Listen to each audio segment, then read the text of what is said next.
Hello everyone, welcome to learn sure.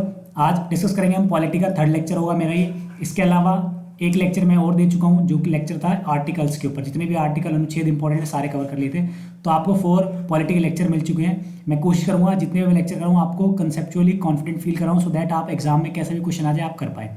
आज का discussion के टॉपिक क्या रहेंगे? प्राइम मिनिस्टर रहेंगे हमारे, सुप्रीम कोर्ट के बारे में पढ़ेंगे और हाई कोर्ट के बारे में। जितने भी एमसीक्यू बन जाएंगे सारे इससे हो पाएंगे। और अगर आपके पास कोई भी बुक है जीके की उससे पढ़ लीजिए। मेरे लेक्चर देखने के बाद आपको हर चीज़ कंसेप्चुअली समझ में आने लग जाएगी। तो प्राइम मिनिस्टर की बात करेंगे।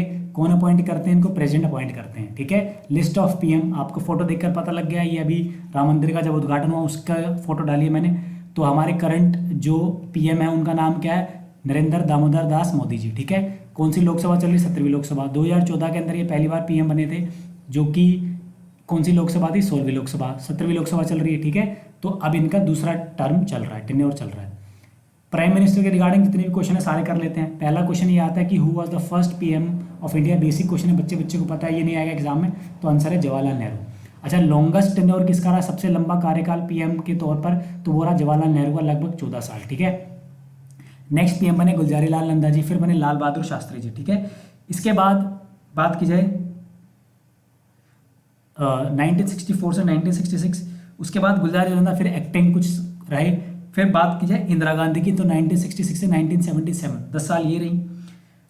फिर एक क्वेश्चन जो आपका एग्जाम के अंदर 100% बनता है कि फर्स्ट नॉन कांग्रेस पीएम, मतलब नॉन कांग्रेसी ऐसा व्यक्ति जो कांग्रेस से नहीं थे और पीएम बने, तो वो थे हमारे Morarji Desai. Extremely important question. Next है चरण सिंह रहे, उसके बाद फिर इंदिरा गांधी फिर से बनी। ठीक है, तो एक बार यहाँ फिर यहाँ बनी इंदिरा गांधी। ठीक है, और फिर बने राजीव गांधी जी 1984 से 1989। ठीक है, फिर विश्वनाथ प्रताप सिंह 1989 से 1990। उसके बाद चंद्रशेखर जी, पीवी नरसिम्हन राव 1991 से 1996। अटल बिहारी वाजपेयी जी का एक क्वेश्चन बनता है, सबसे शॉर्ट टर्म जो रहा, टेन्योर रहा अटल बिहारी वाजपेयी 13 दिन का। मैंने आपको बताया था पिछले लेक्चर में कि जो पीएम होता है उसका कोई क्या नहीं होता, उस पीएम का कोई कार्यकाल नहीं होता जब तक बहुमत है, जब तक पीएम रहेंगे। सीएम का भी सेम, जब तक बहुमत है जब तक सीएम रहेंगे। एच.डी. देवेगौड़ा की बात की जाए तो he was the first PM from south India. South India से आने वाले फर्स्ट पीएम थे। फिर आई के गुजराल। ठीक है, उसके बाद अटल बिहारी वाजपेयी फिर से बने, पिछली बार 13 दिन के लिए बने थे, फिर पूरा टेन्योर इन्होंने करा। फिर डॉक्टर मनमोहन सिंह 2004 से 2014 रहे।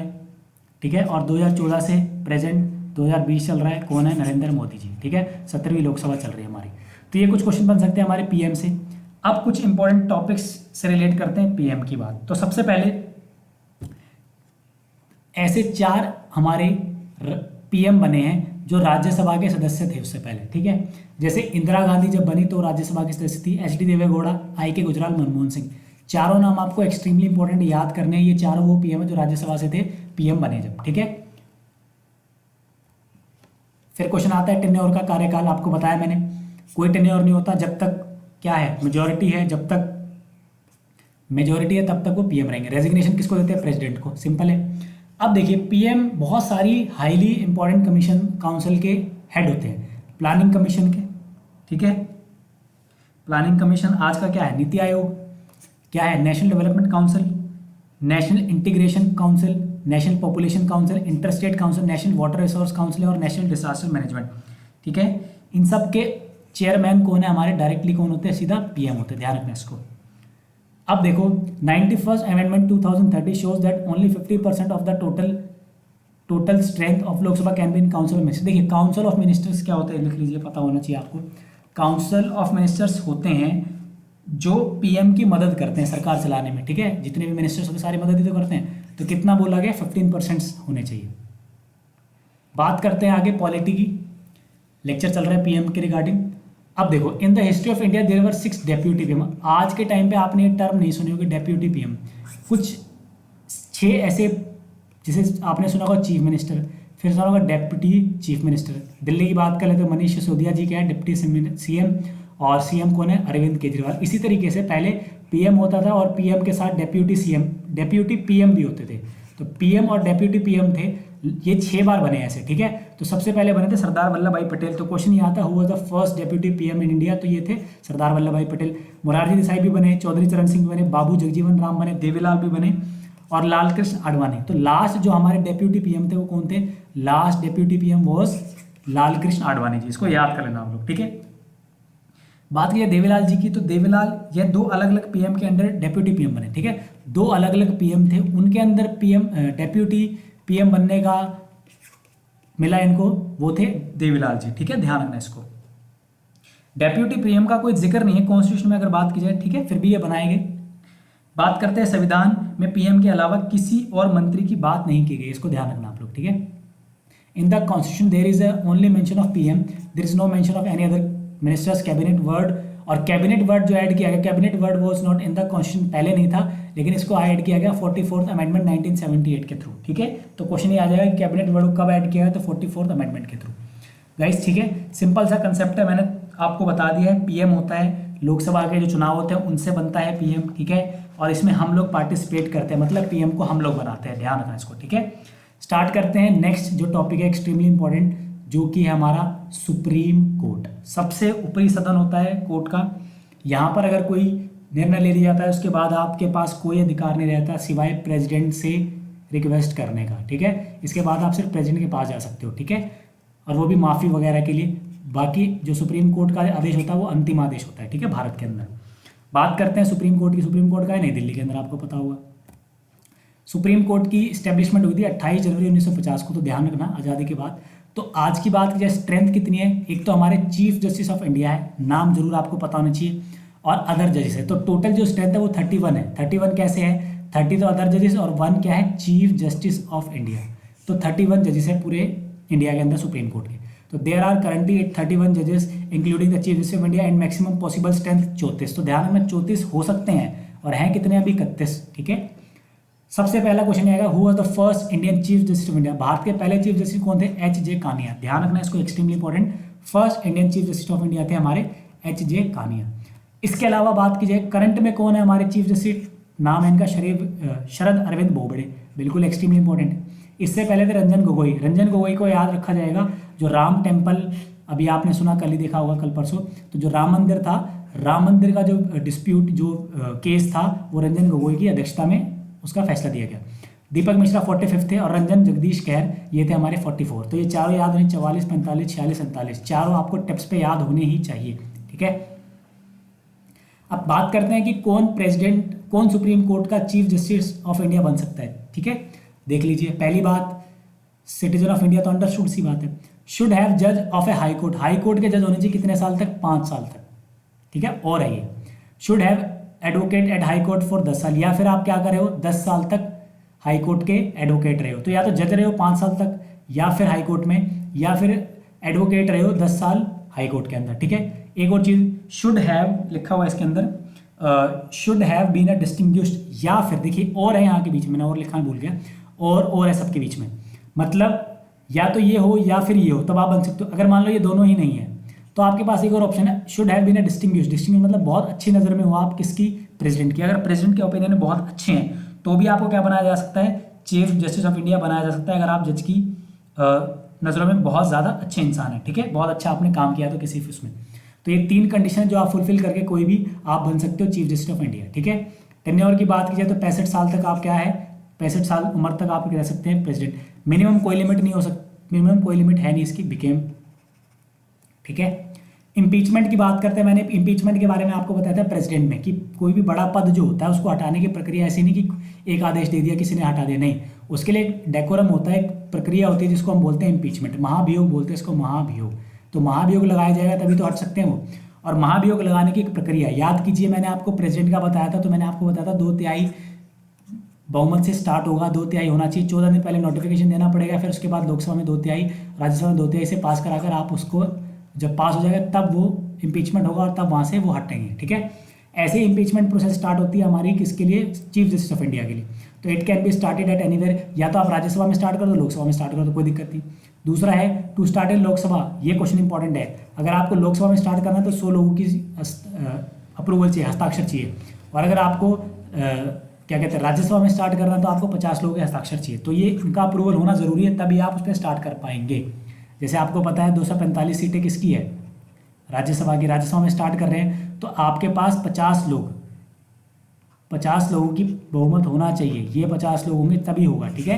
परसेंटेज निकालने के रिक्वायरमेंट है नहीं, 50 साइन होते ही आप माने जाएंगे। देखिए 2/3 में तो निकालना पड़ता है परसेंटेज, यहाँ पे तो सिर्फ आपको 50 मेंबर चाहिए, कोई भी अप्रूव कर देंगे तो आप इम्पीचमेंट की प्रोसेस स्टार्ट करते हो, राज्यसभा में 100 हो जाते हो तो लोकसभा में। ठीक है गाइस, कुछ क्वेश्चन थे ये इंपॉर्टेंट, ध्यान रखना। इसके बाद जब मैं आपको पॉलिटी करा दूंगा तो मैं आपकी एक एक्सरसाइज लेके आऊँगा MCQ लेके, MCQ के साथ हम करेंगे तो आप और अच्छे से कर पाएंगे जितने भी क्वेश्चन बनते हैं। हाई कोर्ट की बात की जाए, दिल्ली हाई कोर्ट की तैयारी कर रहे हैं हम, दिल्ली हाई कोर्ट में जज की पोस्ट की, तो हाई कोर्ट की बात करते हैं। चलिए जरा स्टार्ट करते हैं। तो सबसे पहले फर्स्ट हाई कोर्ट जो हुए थे वो बने थे कलकत्ता, बॉम्बे और मद्रास में 1862 में। ठीक है, एट प्रेजेंट की बात की तो लगभग आज की डेट में लगभग क्या है ही 24 हाई कोर्ट। ठीक है, ठीक है, सॉरी 24 नहीं, आज की डेट में कितने 25 हाई कोर्ट है हमारे, कितने 25 high courts in India. Tenure आपने देखा वहाँ पर 65 साल तक आप रह सकते हो, chief justice of India high court का जज रह सकते हो आप 62 साल की उम्र तक। ठीक है गाइस, बात की जाए चीफ जस्टिस ऑफ इंडिया, बिल्कुल इंडिया आपको पता लग गया कौन है चीफ जस्टिस, शरद अरविंद बोबड़े। क्या आप मुझे कोई कमेंट करके बताएगा, मैंने मॉक टेस्ट में भी एक क्वेश्चन दिया था, मैं फिर से इसको बता रहा हूँ। चीफ जस्टिस ऑफ दिल्ली अगर आपको याद नहीं है तो आप मेहनत नहीं कर रहे गाइस, मैंने कितना आपको कोशिश करी है। चीफ जस्टिस ऑफ इंडिया आपको याद होना चाहिए, याद है कमेंट में जरूर लिख के बताइएगा। क्वालिफिकेशन सिटीजन ऑफ इंडिया होना ही चाहिए। Should have hold a judiciary, कोई ऑफिस में रहे हो तो आप जुडिशरी ऑफिस में अगर रहे हो 10 साल तक तो आप अप्लाई कर सकते हो, बन सकते हो हाई कोर्ट के जज। अब एक टॉपिक जहाँ से बहुत ज़्यादा क्वेश्चन आते हैं रिट से, और मैं उम्मीद करूँगा बिल्कुल आना चाहिए आपके एग्जाम में भी, नहीं आएगा तो इंटरव्यू में पूछा जा सकता है, और कहीं भी नहीं आएगा तो आपको इंपॉर्टेंट है और पता होना ही चाहिए रिट्स के बारे में। ठीक है, रिट्स की बात यह है, यदि संविधान में दिए गए अधिकारों का हनन होता है, मान लो आपको जो अधिकार मिले उसका हनन है, हम सबको अधिकार मिले हुए हर तरीके, तो अगर उनका अधिकारों का हनन होता है, आपका वो काम नहीं होता, उसके अगेंस्ट चीज़ें होती है, जैसे मुझे अधिकार है कि मैं पूजा कर सकता हूँ किसी भी भगवान की, तो कोई आपको जबरदस्ती करवाता है तो आपके अधिकारों का हनन हो रहा है। इसी तरीके से अगर आपके अधिकारों का हनन होता है तो आप अपील कर सकते हो। ठीक है, हाई कोर्ट में भी या सुप्रीम कोर्ट में, कहीं पर भी रिट लगा सकते हो, दोनों लग सकती है, कहीं पर भी सॉरी आप अप्लाई कर सकते हो, दोनों के अंदर। ठीक है, इसके पर्पज में कोर्ट जो आदेश देता है वह रिट कहलाता है। जैसे आपके अधिकारों का हनन हुआ, उसके ऊपर जो कोर्ट इशू करेगा उसको बोलते हैं रिट। क्या बोलते हैं? रिट। वो रिट क्या करेंगे, आपके अधिकारों को बचाएंगे और जो पनिशमेंट मिलेगी और जो केस चलेगा वो आपको मदद करेगा। ठीक है, रिट्स इन इंडियन कॉन्स्टिट्यूशन की बात की जाए तो it is mention in article 32 से 35 में है। एनीवन कैन अपील, किस में अपील कर सकते हो? हाई कोर्ट और सुप्रीम कोर्ट में। The order given by court, जो ऑर्डर दिया जाता है उसको हम बोलते हैं रिट। तो रिट कोई टर्म याद रखना, ये ऑर्डर ही होता है एक तरीके का। 5 रिट होती है हमारी, मैं बताता हूँ रिट, पाँचों अगर लिखिए एक साथ, नहीं पाँचों लिखिए, मैं बताता हूँ। पहली रिट ऑफ हैबियस कॉर्पस, दूसरी आप लोगों की रिट ऑफ मैंडामस, मैं डायरेक्ट ले लेता हूँ mandamus, writ of mandamus. Third है आपकी रिट ऑफ प्रोहिबिशन, क्या है? Writ of prohibition. इसके अलावा जो फोर्थ है वो है आपकी रिट ऑफ शर्शरी। ठीक है, और 5 है रिट ऑफ क्वो वारंटो। इन पांचों का पता होना चाहिए, बहुत रिपीटेडली क्वेश्चन बनते हैं इसके। ठीक है, तो सबसे पहले हम पढ़ेंगे हैबियस कॉर्पस के बारे में। तो देखो, एक तो है कि आप जो लैंग्वेज है उसको पढ़ो। Habeas corpus is Latin term which literary means you should have the body of, तो the writ is issue to produce a person before a court who has been detained और imprisoned and not produce before the magistrate within 24 hours within a prison और private custody and would release the person if such detention is found illegal.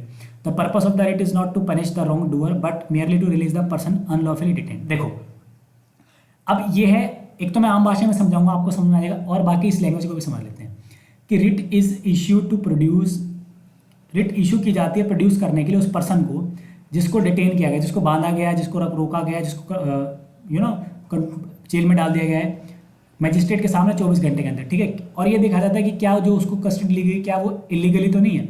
अगर वो illegal है तो क्या उस व्यक्ति को क्या किया जाएगा, उसको छोड़ा जाएगा। ठीक है, उसके अधिकारों का नुकसान नहीं करने दिया जाएगा, कोर्ट आपको पूरा सपोर्ट करेगी कि आपको नुकसान ना हो। ये है। अब आम भाषा में बता दो, आसान भाषा में तो ये है, देखिए, जब किसी को इलीगली अरेस्ट कर दिया जाए, मान लो आपको इलीगली अरेस्ट कर दिया जाए, तो कोई किसी को या फिर कोई किसी को बंदी बना ले, ऐसे में वो व्यक्ति अदालत में जा सकता है और मदद मांग सकता है। इस पर जब अदालत आदेश देती है, पेश होने का बोलती है रिट ऑफ हैबियस कॉर्पस। तो जो आदेश होता है उसको बोलता है रिट ऑफ हैबियस कॉर्पस। और ये याद करना, इसका मतलब क्या होता है, you should have the body of. कई बार ये क्वेश्चन आता है you should have the body of, किस रिट से रिलेटेड, तो ये है हैबियस कॉर्पस है। ठीक है, तो अगर आपको कोई गलती से नहीं, कोई आपको ज़बरदस्ती अरेस्ट कर ले या फिर बंदी बना ले, तो आपके पास राइट है हाई कोर्ट में और सुप्रीम कोर्ट में अपील करने का। कोर्ट आपको फेवर में क्या करेगा, रिट ऑफ हैबियस कॉर्पस कर देगा स्टार्ट। ठीक है, ध्यान रखना इसको। हैबियस कॉर्पस मीन्स ऐसी रिट जो आपको डिटेंशन से बचाती है। अगर आपको किसी ने डिटेन कर लिया ज़बरदस्ती, धोखे से, गलत तरीके से, तो आप उससे बच जाएंगे।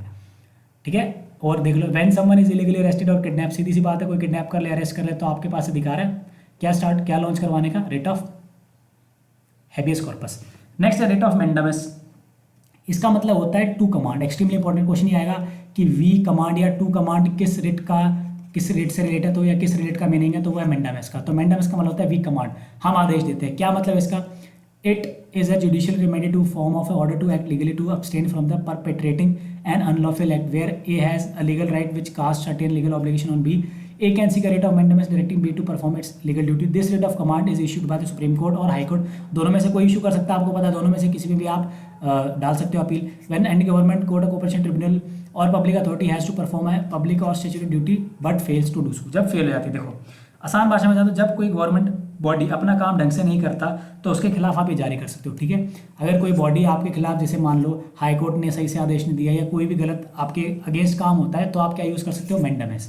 मैंडामस आप अपनी मैंडामस कमांड देगा सुप्रीम कोर्ट या हाई कोर्ट, ठीक है। इसका मतलब क्या, when any government body doesn't work according to decorum, ठीक है। लीगली अगर आप काम ना कर, लीगली अगर आदेश ना मिले कोर्ट का या कोई व्यक्ति इलीगली काम नहीं करता तो उसके खिलाफ स्टार्ट होता है रेट ऑफ मैंडामस। नेक्स्ट है रेट ऑफ प्रोहिबिशन। प्रोहिबिट का मतलब होता है रोकना, ठीक है। देखो लिखा हुआ है टू फॉरबिड और टू स्पॉट, तो याद करने की जरूरत नहीं। प्रोहिबिशन लिखा होता है स्मोकिंग इज प्रोहिबिटेड, तो प्रोहिबिशन का मतलब रोकना। तो टू फॉरबिड और स्टॉप सीधी सी बात है, रोकने का मतलब है रेट ऑफ प्रोहिबिशन। क्या है इसका मतलब, and is popularly known as stay order, रोकना। द रेट इज इशूड कौन, सुप्रीम कोर्ट, हाई कोर्ट दोनों करते हैं, व्हेन इन लोअर कोर्ट और है कुछ decision judicial body tries to violate the power vested in it, prohibiting the latter from the continuing the proceeding in the particular। इसी भाषा में समझाता हूँ, यह केवल सबॉर्डिनेट कोर्ट्स पर लगाया जाता है, इसलिए लगाया जाता है कि ताकि चालू कार्रवाई को रोक सके। मान लो कोई कार्रवाई हो रही है जुडिशियल कोर्ट के अंदर, ठीक है, तो अगर कोई ऐसी चीज़ है जो गलत चलने जा रही है, ठीक है, गलत हो रही है, तो उसको रोकने के लिए क्या चलाई जाती है, रिट ऑफ प्रोहिबिशन, ठीक है, रिट ऑफ प्रोहिबिशन, ठीक है, ध्यान रखना इस गाइस को। तो it is only compose on subordinate course पे लगाई जाती है ताकि चालू कार्रवाई को रोक सके। हो सकता है जज कोई गलत फैसला सुनाने वाले या गलत डाटा प्रेजेंट किए, तो आप उसको रोक सकते हो कैसे, रेट ऑफ प्रोहिबिशन की मदद से। फोर्थ है हमारी rate of surgery. Extremely important, rate of surgery का मतलब क्या होता है, टू इन्फॉर्म, याद रखना टू इन्फॉर्म। तो क्या है, आसान भाषा में देख लो पहले, when case of subordinate court transfer to High Court, जब सबॉर्डिनेट कोर्ट से जाता है केस हाई कोर्ट में, हाई कोर्ट से सुप्रीम कोर्ट में, तो इसका प्रोसेस को बोलते हैं सर्जरी। सर्जरी में भी डिफाइंड है judicial order operating in persona and carried out in the original legal proceeding by issued against constitutional bodies, statutory bodies like corporation, non statutory bodies like companies and corporate society and private bodies and person requiring the records of any action to be clarified by the court and dealt with according to the law, ठीक है। Generally लगाया जाता है subordinate court से, या कोई भी जो काम सही से नहीं करती ट्रांसफर करने के लिए सर्जरी को लगाया जाता है। लास्ट रेट है हमारी क्यो वारंटो। क्यो वारंटो का मतलब होता है बाय व्हाट वारंट, मतलब when any government authority gives any verdict और कोर्ट आते हो, अगर आप किसी ने या किसी अथॉरिटी ने कोई बिल पास किया या कोई डिसीजन पास किया, तो अगर आपको सही नहीं लगता तो आप क्या है, कोर्ट में जाके अपील कर सकते हो कि ये सही नहीं था। तो कोर्ट उससे पूछेगा कि भाई किस आधार पर, क्यों वारंटो मतलब किस आधार पर आपने ये वर्डिक्ट दिया, हमें बताइए। तो उसके ऊपर उसको जवाब देना पड़ेगा, जवाबदेही होगी उसकी, ठीक है। ध्यान रखना इसको, कोई भी सरकार, जैसे जब कोई सरकार या सरकारी एजेंसी कोई काम ढंग से ना करे, उस पर लगता है क्यों वारंटो, ताकि वो पूछा जाए कि आपने ये कार्रवाई क्यों की, ठीक है गाइस। तो ये थी रिट्स हमारी। तो रिट्स पढ़ ली हमने, सुप्रीम कोर्ट पढ़ा, हाई कोर्ट पढ़ा और पीएम पढ़ा। तीनों से क्वेश्चन जरूर बन सकता है आपका, पढ़िएगा जरूर। मेरे लेक्चर के बाद कॉन्फिडेंट फील करेंगे, ये तो मैं श्योर हूँ, ये मेरा एक्सपीरियंस रहा है। बच्चे मेरे लेक्चर्स लेने के बाद कॉन्फिडेंट फील करते हैं किसी भी सब्जेक्ट के अंदर, ठीक है। तो गाइस, और अगर आपको मेरा पढ़ाना अच्छा लग रहा है और आपको पीडीएफ चाहिए तो आप लर्न शॉट से ले सकते हो, टेलीग्राम से या फेसबुक से ले सकते हो, दोनों प्लेटफॉर्म से, और यूट्यूब से आप मुझसे जुड़े हो, यहाँ पर कोई भी डाउट पूछ सकते हो guys. If you like my video please subscribe my channel learn shot. जे का या हाई कोर्ट का कोई भी एग्जाम हो, मैं आपको सिलेक्शन तक सपोर्ट करूँगा और एक्चुअल एक्सपीरियंस बताऊँगा, हाइपोथेटिकली नहीं बताया जाएगा, ठीक है guys. Thank you so much.